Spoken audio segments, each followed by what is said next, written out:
ಇಲ್ಲಿ ಬಹು ಆಯ್ಕೆ ಪ್ರಶ್ನೆಗಳನ್ನು ಕೇಳಿದ್ದಾರೆ. ಮೊದಲನೇ ಪ್ರಶ್ನೆ, ಎ ಮತ್ತು ಬಿಗಳು ಯಾವುದೇ ಎರಡು ಧನ ಪೂರ್ಣಾಂಕಗಳಾಗಿದ್ದು ಅವುಗಳ ಮಸ ಮತ್ತು ಲಸ ಕ್ರಮವಾಗಿ ಎಚ್ ಮತ್ತು ಎಲ್ ಆದಾಗ ಕೆಳಗಿನ ಉತ್ತರವನ್ನು ತಿಳಿಸಿ ಅಂತಿದ್ದಾರೆ. ಸಂಬಂಧವನ್ನು ತಿಳಿಸಿದ್ದಾರೆ. Option B, H into L equal to A into B ಆಗಿರುತ್ತೆ.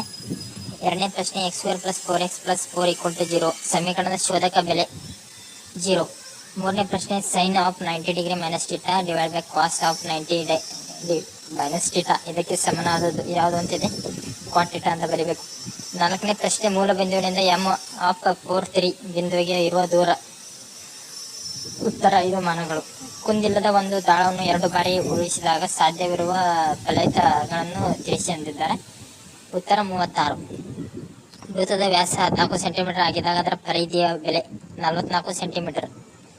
ಏಳನೇ ಪ್ರಶ್ನೆ, ಅಂಚಿನ ಉದ್ದವು 5 ಸೆಂಟಿಮೀಟರ್, ಚೌಕದ ಘನದ ಫಲ 125 ಸೆಂಟಿಮೀಟರ್ ಕ್ಯೂಬ್ ಅಂತ ಬರೀಬೇಕು. ಎಂಟನೇ ಪ್ರಶ್ನೆ, ಸಮಾಂತರ ಶ್ರೇಣಿ 20ನೇ ಪದಗಳ ಮೊತ್ತವನ್ನು ಕಂಡುಹಿಡಿಯಿರಿ ಅಂತಂದಾರ. ಆ ಸರಣಿ ಬೆಲೆ ಕಂಡುಹಿಡಿಬೇಕು. ನೀವು ಅದನ್ನು ಕಂಡುಹಿಡಿದ ನಿಮಗೆ ಪೂರ್ಣವಾಗಿ 1 ಅಂಕ ದೊರೆಯುತ್ತೆ. Option C.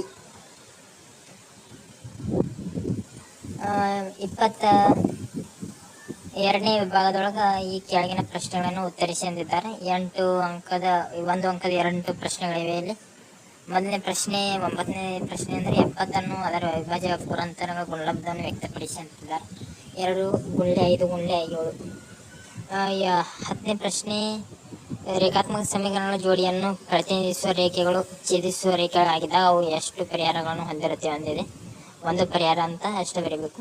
11ನೇ ಪ್ರಶ್ನೆ, P of X equal to X square minus 25 ಈ ಬಹುಪದೋಕ್ತಿಯ ಶೂನ್ಯತೆಯನ್ನು ಬರೆಯಿರಿ.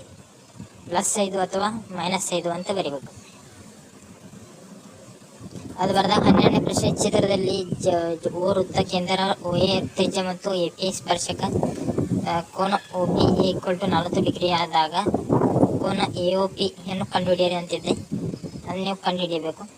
AOP ಈಕ್ವಲ್ ಟು 50 ಡಿಗ್ರಿ ಅಂತ ಬರೀಬೇಕು.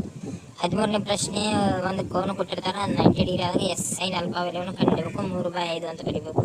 14ನೇ ಪ್ರಶ್ನೆ, ತ್ರಿಜ್ಯ 6 ಮಾನಗಳಿರುವ ಘನ ಅರ್ಧಗೋಳ ವಿಸ್ತೀರ್ಣವನ್ನು ಕಂಡುಹಿಡಿಯಿರಿ ಅಂತಿದ್ದಾರೆ.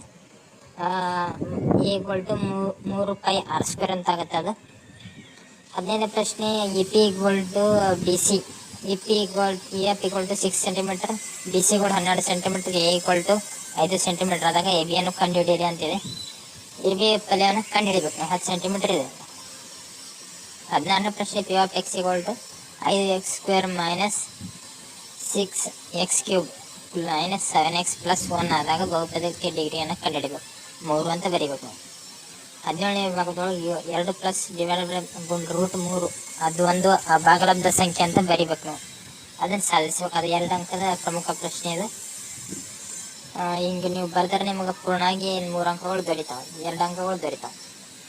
18ನೇ ಪ್ರಶ್ನೆ, ಒಂದು ಸಮೀಕರಣವನ್ನು ಕೊಟ್ಟಿರ್ತಾರೆ, ಸಮೀಕರಣದ ಯಾವುದೋ ವಿಧಾನದಿಂದ ಬಿಡಿಸ್ಬೇಕು. ಎಕ್ಸ್ ಮತ್ತು ವಾಯು ಬೆಲೆಯನ್ನು ಕಂಡುಹಿಡಬೇಕು. ಈ ರೀತಿ ಬರೆದರೆ ನಿಮಗೆ 2 ಅಂಕಗಳು ದೊರೀತಾವೆ. ಎಕ್ಸ್ ಮತ್ತು ವಾಯಿಗೆ 1 ಅಂಕ. 19ನೇ ಪ್ರಶ್ನೆ, 5 11 17 ಸಮಾಂತರ ಶ್ರೇಣಿ 20ನೇ ಪದಗಳ ಸೂತ್ರವನ್ನು ಉಪಯೋಗಿಸಿ ಮೊತ್ತ ಕಂಡುಹಿಡಿಯಿರಿ ಅಂತಿದ್ದಾರೆ. ಅದು ಮೊತ್ತವನ್ನು ಕಂಡುಹಿಡಿದು ಸೂತ್ರ ಉಪಯೋಗಿಸುವ ಸೂತ್ರಕ್ಕೆ ಅರ್ಧ ಅಂಕ ಇದೆ, ಅದನ್ನು ಬಿಡಬೇಡಿ. 20ನೇ ಪ್ರಶ್ನೆ, x² minus 5x + 2 equal to 0 ಈ ಸಮೀಕರಣದ ಮೂಲಗಳ ವರ್ಗ ಸಮೀಕರಣದ ಸೂತ್ರ ಉಪಯೋಗಿಸಿ ಕಂಡುಹಿಡಿಯಿರಿ ಅಂತಿದ್ದಾರೆ. ಅದರ ಬದಲಿಗೆ ಬೇರೆ ಪ್ರಶ್ನೆಯನ್ನು ಕೇಳಿದ್ದಾರೆ ನಿಮಗೆ. ಆ ಪ್ರಶ್ನೆ ಉಪಯೋಗಿಸ್ಕೊಂಡು ನೀವು ಇದನ್ನು ಮಾಡ್ಬೋದು, ಉತ್ತರವನ್ನು ಕಂಡುಹಿಡಿಬೋದು. 21ನೇ ಪ್ರಶ್ನೆ, ನಿರ್ದೇಶಾಂಕ ಗಣಿತರು ಅಂತ ಕೇಳಿರುವಂಥ ಪ್ರಶ್ನೆ ಇದು. ನಿರ್ದೇಶಾಂಕ ಗಣಿತ ಅಂತ ಕೇಳಿದಾರ, ಇದು ನಿರ್ದೇಶಾಂಕ ಗಣಿತ ಅಂತ ಕೇಳಿರೋದು.